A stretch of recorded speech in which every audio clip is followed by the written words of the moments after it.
Most homeowners believe raising a property's value comes down to one thing: how much you're willing to spend. A new kitchen, an extra bedroom, countertops pulled straight out of a magazine. But there's a quieter fear underneath that belief. The fear that you might spend $40,000 on the wrong thing and still watch a buyer walk out the door unimpressed. After spending time inside Barndominiums across the country in 2026, one pattern kept surfacing, and it had nothing to do with the size of the check. The upgrades that stuck with buyers longest weren't the expensive ones. They were the small, almost invisible decisions that made a home feel finished instead of merely lived in. One upgrade in particular kept showing up in the background of nearly every standout property, and it rarely costs more than a few $1,000s. What's unsettling isn't the price tag. It's how much a buyer will silently deduct from an offer the moment they notice it's missing. It's hard to accept that something this modest could shift a home's perceived value so sharply. But watch how people actually move through a house for sale. Not what they claim to be evaluating, but where their eyes and their feet go first, and the pattern gets easier to explain. We'll look at why buyers form an opinion before they've reached the kitchen, why a 2,000 square foot renovation can underperform a $4,000 fix, and why so many owners walk right past this opportunity without realizing what it's costing them the day they list. By the end, you'll understand why the biggest check isn't always the smartest one, and why some sellers unknowingly leave tens of thousands of dollars sitting in an unfinished corner of their own home. One reason alone will change how you look at your own entryway tonight. But there's a second reason waiting later, tied to how buyers make decisions with their gut long before their calculator ever comes out. That's where this upgrade starts pulling away from the rest. I'm Mason. Each week I walk through some of the most thoughtfully built barndominiums in the country, looking past the finishes to the decisions that hold their value years later. If you care about building smarter, protecting what you've already invested, and dodging the mistakes that drain resale value without you noticing, subscribe to Modern Luxury Homes USA and turn on notifications. Stick around until the end, because the real reason this upgrade performs the way it does has almost nothing to do with the upgrade itself. It has everything to do with what happens inside a buyer's head in the first 90 seconds of a showing. While putting this one together, a related question kept nagging at me. Which affordable barndominium features keep paying dividends year after year without inflating the original build cost? I'm already putting that one together. Subscribe and turn on notifications so you catch it early. Not every dollar spent on a home works equally hard. Some upgrades photograph beautifully and mean almost nothing once someone's actually living there. Others solve a daily annoyance so completely that a buyer feels the relief before they can explain why. The real dividing line isn't cost. It's whether the upgrade removes friction from ordinary life while making the home feel whole. That distinction is exactly why this particular upgrade deserves more attention than its modest price tag suggests. Its biggest strength doesn't photograph well, which is precisely why so many sellers underestimate it. But once we follow how a buyer actually experiences a home in those first critical steps through the door, the reason this small investment leaves such a lasting impression starts to make far more sense. Picture a young family pulling up a long gravel drive in the Texas Hill Country, the metal roofline of a barndominium catching the late afternoon light against a stand of live oaks. Before they've seen a single countertop, they've already formed a judgment, and it didn't come from the kitchen. It came from a walk between the truck and the front door, and from the space just past it. That's the part of buyer psychology most owners underestimate, and it's rooted in something almost primal. Nobody wants to buy someone else's mess. A cluttered, chaotic entry doesn't just look untidy, it plants a seed of doubt. If this space was neglected, what else got skipped? Emotional reactions register fast, well before logic gets a vote. A buyer's brain is scanning for evidence of care, and trust earned at the door tends to carry generously through every room that follows. Lose it there, and a buyer spends the rest of the tour looking for reasons to confirm their suspicion instead of reasons to fall in love. A strong first impression opens the door. But what keeps a buyer emotionally invested happens once they start picturing their own routine inside the house. The muddy boots, the school bags, the dog shaking off rain by the entrance. That's exactly where this upgrade starts earning its keep. The upgrade is a properly designed mudroom and drop zone, the transition space between the shop, garage, or covered porch and the main living area. Not a hallway with a hook screwed into drywall as an afterthought. An actual built environment. Durable flooring that shrugs off boots and paws, a bench with storage cubbies sized for real families, a dedicated spot for coats and bags, and lighting that makes the space feel designed rather than forgotten. For roughly $4,000, here's where that money tends to go. About $1,200 in built-in cabinetry and bench seating, $900 in commercial-grade water-resistant flooring, $600 in electrical work and lighting, and the remaining $1,300 in labor and finishing details like trim and paint.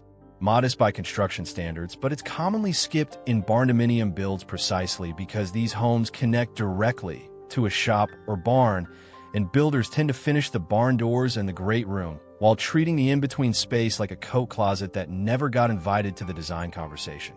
Knowing what the upgrade physically is only tells half the story. What actually makes it valuable is how it reshapes the way a family experiences the entire house every single day, without them ever consciously noticing it. Consider a working family outside Nashville. 2 kids in travel soccer, a barndominium with a wide shop bay for the husband's welding hobby, and a wife who works from a converted loft office. The chaos of a normal Tuesday used to spill straight into the kitchen. Cleats on the tile, backpacks on the counter, a dog tracking pond water across the rug. Small things, but the kind that build into quiet, grinding resentment between 2 people who are just trying to get through a weeknight. After the drop zone went in, that chaos got absorbed before it ever reached the living space. Boots came off at the bench. Bags landed in cubbies. The dog had its own towel hook. Nothing about the family's actual mess changed, but where it landed did. That single shift is the kind of relief people don't think to ask for until they've lived without it. And once they've had it, going back feels almost unbearable.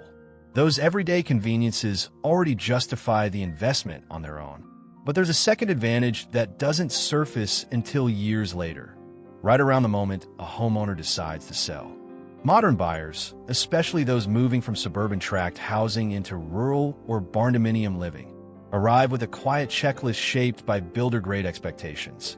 Mudrooms and defined entry spaces are simply assumed at this point, not considered a bonus. When that space is missing, buyers don't just register an absence. They start wondering uneasily what else might have been cut to save money. A finished, durable drop zone communicates something bigger than storage. It tells a buyer the owner thought about daily life, not just curb appeal. That perception of care often converts directly into confidence. And confidence is what turns a hesitant buyer into a competitive one. Buyers rarely say out loud, "I'll pay more because of the mudroom." But they'll often say, "This place just feels right." And that gut feeling is doing more financial heavy lifting than most sellers ever realize.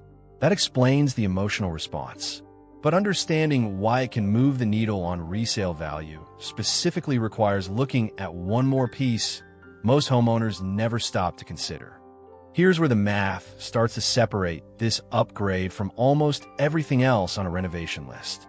According to Remodeling Magazine's cost versus value data, a major kitchen remodel commonly runs between $25,000 and $60,000 nationally, yet typically recoups only 40 to 60% of that cost at resale. A full bathroom addition can run just as high with similarly modest returns. Against that backdrop, a $4,000 mudroom upgrade isn't competing on the same scale. It's competing on impact per dollar spent. The bridge to that $40,000 figure isn't a direct multiplier. No upgrade works that way, and any script that promises a guaranteed 10x return should raise an eyebrow. What actually happens is subtler and, in a competitive market, arguably more powerful. The upgrade removes a hesitation that might otherwise cost a seller a full negotiating round. In a multiple offer scenario, the difference between an asking price offer and one that comes in $30,000 to $40,000 above it often comes down to which property left a buyer feeling nothing to worry about. A finished entry doesn't guarantee that swing. but it's frequently the tipping point detail that keeps a buyer from hesitating long enough to lose the house to someone else. No outcome is guaranteed. Returns depend on craftsmanship, local market conditions, and how the rest of the property is presented. But when an inexpensive fix removes a shared pain point while signaling overall home quality at the same time, it consistently punches above its weight, which is likely why a $4,000 addition can draw such outsized attention during a showing. This upgrade earns its keep in nearly every context.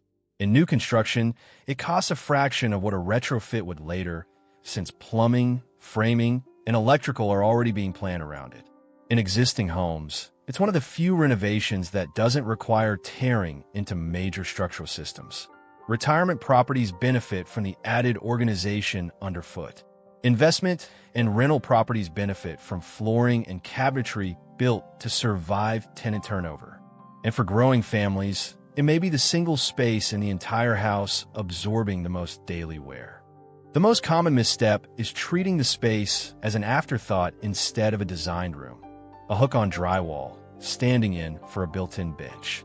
Cheap laminate flooring that can't handle mud, water, or dog claws tends to fail within a couple of seasons and looks worse with every one of them.